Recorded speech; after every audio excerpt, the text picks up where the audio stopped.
സന്തോഷ് സെൽവത്തിലൂടെ പോലീസിന് കയറാനുള്ളതൊരു വലിയ കുറുവാമല.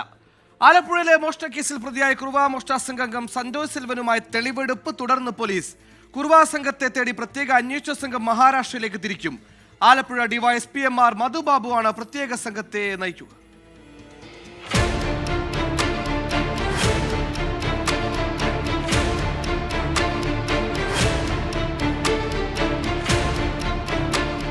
ഇന്നലെയാണ് അന്വേഷണ സംഘം സന്തോഷ് സെൽവനെ 5 ദിവസത്തെ കസ്റ്റഡിയിൽ വാങ്ങിയത്. മണ്ണഞ്ചേരിയിലെ വീടുകൾ കുത്തിത്തുറന്നുള്ള മോഷണത്തിൽ സന്തോഷിനൊപ്പം മറ്റൊരാൾ കൂടി ഉണ്ടായിരുന്നു. ഇയാളെക്കുറിച്ചുള്ള വിശദമായ വിവരങ്ങളും സന്തോഷിൽ നിന്ന് തേടും. കുറുവ സംഘത്തിൽപ്പെട്ട 14 പേരാണ് കവർച്ചയ്ക്ക് പിന്നിലെന്നാണ് അന്വേഷണ സംഘത്തിന്റെ കണ്ടെത്തൽ. പുന്നപ്രയിലെ മോഷണക്കേസിൽ പ്രതികളെ എത്രയും വേഗം കണ്ടെത്താനുള്ള തീവ്ര ശ്രമത്തിലാണ് പോലീസ്. കുറുവ സംഘത്തിലെ ഒരു വിഭാഗം മഹാരാഷ്ട്രയിലേക്ക് കടന്നതായാണ് ലഭിച്ച വിവരം. അതിനാൽ പ്രത്യേക സംഘത്തെ ഇവിടേക്ക് അയക്കും. കുറുവ സംഘത്തിലെ പ്രധാനി സന്തോഷ് പിടിയിലായതും വ്യാപക പരിശോധനയും മോഷണ സംഘം തൽക്കാലത്തേക്ക് പിരിയാൻ കാരണമായി എന്നാണ് വിലയിരുത്തൽ.